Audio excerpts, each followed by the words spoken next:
Mwaramutse neza, jewe nitwa Ndihubayo Astel, nkaba ndi muri domaine ya culture, art et culture, nkaba ndongoye club culturelle Ntatana, nkaba kandi ndi muri ico bita événementiel, kuvuga ntegura imanza z'abantu bifuza ko ndabategurira imanza mu gihe bataba bafise umwanya canke baba bari kure.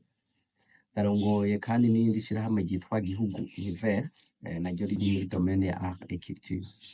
Nkaba mfise ubushobozi bwa kaminuza, nkaba mfise impapuro zitandukanye, ndafise master muri entrepreneuriat et management de projet, ndafise ivyigwa nakoze muri entrepreneuriat culturel, ndafise n'impamyabushobozi bimwe bita za certificat muri droit d'auteur hamwe na administration culturelle.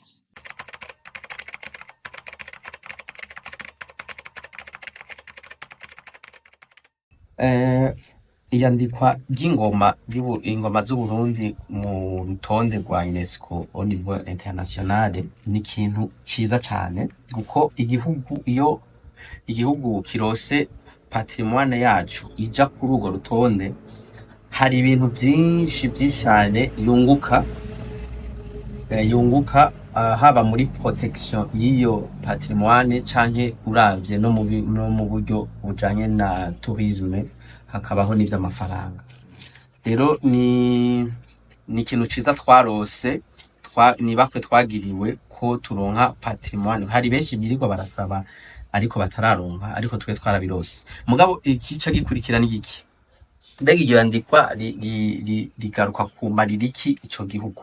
Ico nico kibazo umuntu akwiye kwibaza. Mu 2014 niho ingoma z'Uburundi zandikwa muri patrimoine internationale de l'humanité. Rimaze kwandikwa, hari ibintu vyinshi abarundi canke Uburundi twategerezwa guca twunguka kubera iryo yandikwa. Navyo ni par exemple hariho des avantages twateza kuronka. Ca mbere ni les retombées économiques et touristiques. Nukuvuga abantu b'abatouriste bamaze kumva yuko hariho patrimoine ibaye international, bose birukira kuraba aho hantu iyo patrimoine ivuye. Twategerezwa guca turonka abatouriste benshi cane ngaha mu Burundi, tukabura naho tubakwize, ya madovize akinjira. Muti none abo batouriste twarabarose, nimba tutabarose ni kubera ingingo zaciye zikurikira zifashwe na leta y'u Burundi inyuma y'iryo yandikwa, nizo zatumye ayo mavantage tutayaronka. Haciye hazaho itegeko ribuza abantu mu Burundi kuvugirizwa ingoma canke kuvuza ingoma batavanje kuriha amafaranga, abantu bise amafaranga y'umurengera.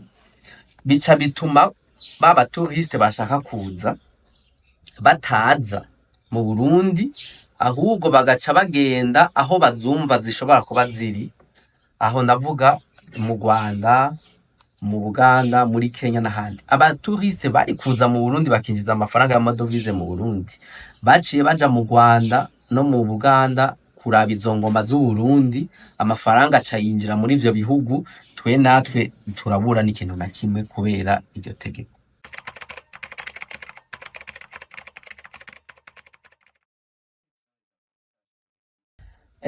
Avantage ya mbere ntazo twarose mu majambo make, mugabo izo twateza kuronka, iya mbere yari iyo ndakumvuze. Avantage twateza kuronka yari ya mbere iyo mvuze, yuko twaca turonka abatouriste benshi mu Burundi, mugabo bivanye n'iryo tegeko ryaciye riherekeza iryo yandikwa, bica bituma abatouriste bataza mu Burundi, baca baja mu bindi bihugu hari ingoma. Avantage ya kabiri ni yuko ama projet yose mukoze autour du tambour, UNESCO ica iyafinansa, kubera muba muriko murateza imbere ya patrimoine yabo, kuko iba yamaze kuba itunga rusangi, ntikiri itunga y'u Burundi gusa. Rero tous les projets mukora autour du tambour, UNESCO ica ibaha amafaranga. Icatangaje rero imigwi y'ingoma canke abatimbo bose, nuko ahubwo twovuga ati n'ivyahuha vyaciye bihuhuka.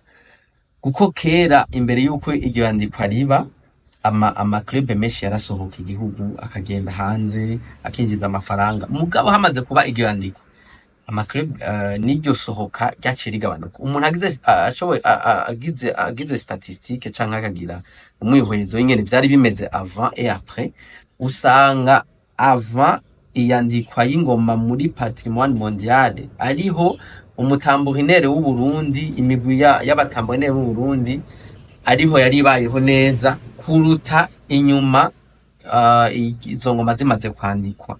Ni ukuvuga iyandikwa ry'ingoma muri UNESCO yazanye des effets inverses, yazanye des effets tutari twiteze. Ivyo twari twiteze ntavyo twarose.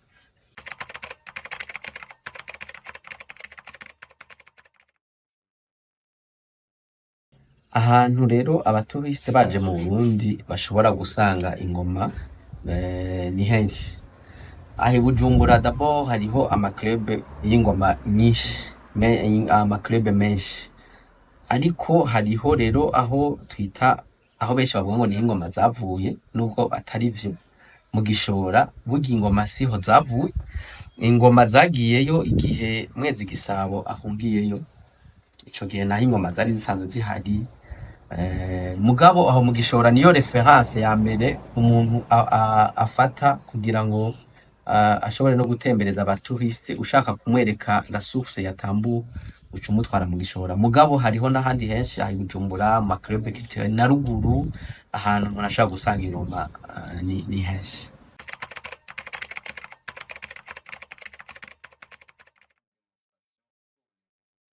Aho rero hacabaho ya collaboration twavuga kugira ngo habeho kumva ko Visit Burundi irose abatouriste mbega ibatwara hehe. Ubwo ntijuragirika ugasanga irike batwara n'ahantu hatariho. Rero no kuvuga hateza kubaho ama collaboration, tukahana ama information. Umutouriste aje ngaha mu Burundi atashatse kuja ruguru, ingoma ca zirabira hehe.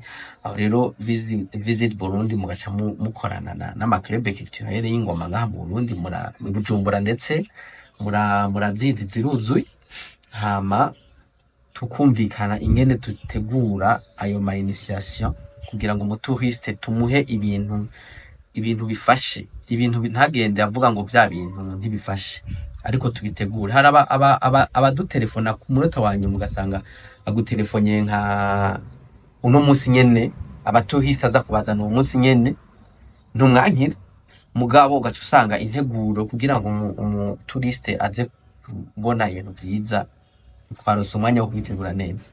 Rero ifoko tugira duhana amakuru kugira ngo umutouriste aje twese turonke ingene twitegura.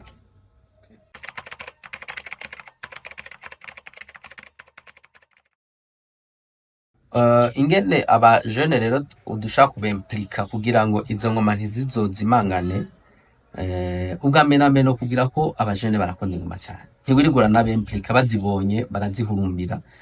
Intambamyi hari nuko ubu zitakivugira ahariho hose, hari itegeko rya leta ribibuza canke rishiraho ivyo abantu bita amananiza.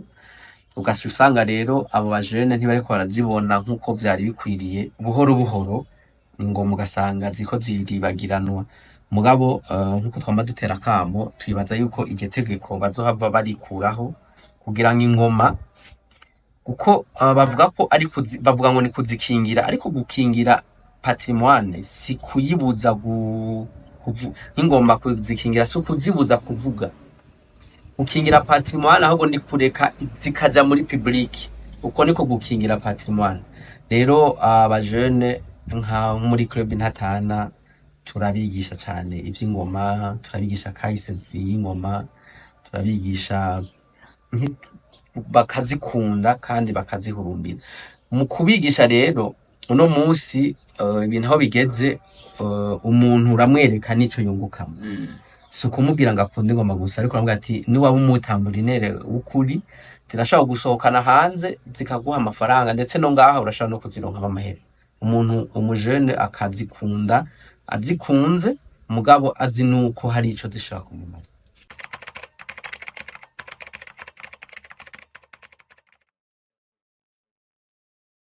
Ingoma zirashobora kuba ikimenyetso kigaragaza Uburundi kw'isi yose. Sinovuga ngo zirashobora, ahubwo niko zimeze. Ingoma z'Uburundi ni ikimenyetso ahantu hose uzibonye, umuntu wese acabona abonye ingoma acabona Uburundi. Rero ntizishobora kuba ahubwo zisanzwe ziri, ahubwo twobandanya tubishigikira kugira ngo zibandanye ziri. Urabona abantu bose bashaka kumenyekanisha amaproduit yabo au niveau international, bose bashirako ingoma. Donc ingoma yaramaze kuba ikimenyetso ntayegayezwa kigaragaza igihugu c'u Burundi.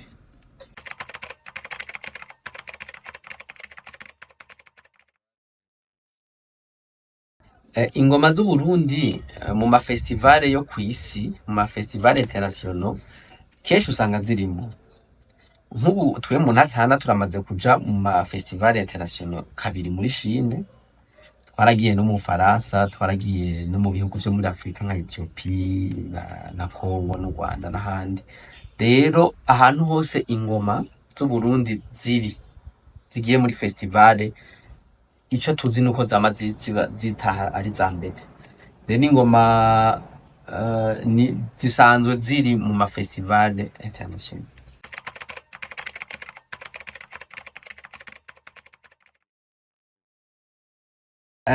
Ikibanza conyene nzi kiri dédié au tambour ni site sanctuaire iri mu Gishora i Gitega.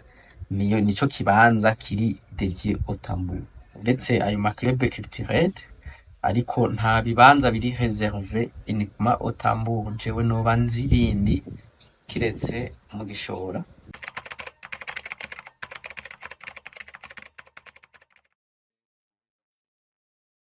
Je novuga ko valorisation ya tambour au niveau local iri naturel.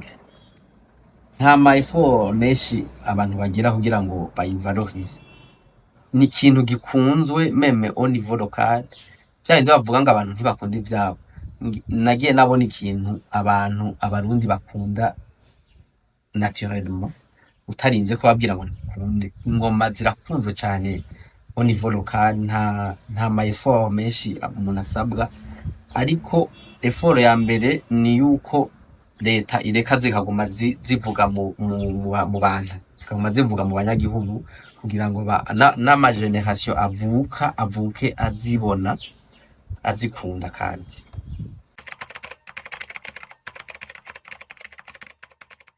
akajambo nohereza ko kubijanye na patrimoine y'ingoma mu Burundi, notera akamo reka ntera akamo ku migwi ibiri, ku ruhande rwa leta no ku ruhande rw'imigwi y'ingoma. Ku ruhande rw'imigwi tube ico nokwita, dushiremo ico nokwita professionnalisme mu vyo dukora. Ntitwemere ko tuguma tuvuza ingoma ku buntu, ntitwemere ko tuguma tuvuza ingoma ku ntica ntikize, aho usanga babahaye amahera mudashobora no kuronka ayo mushikana muhira. Twemere ko turi abaprofessionnel bavyo, hama tubikore nk'abaprofessionnel bishobora kutubeshaho. Ariko natwe kuva mu ntango muri creativité no muri production no muri diffusion, twemere tubishiremo uburyo.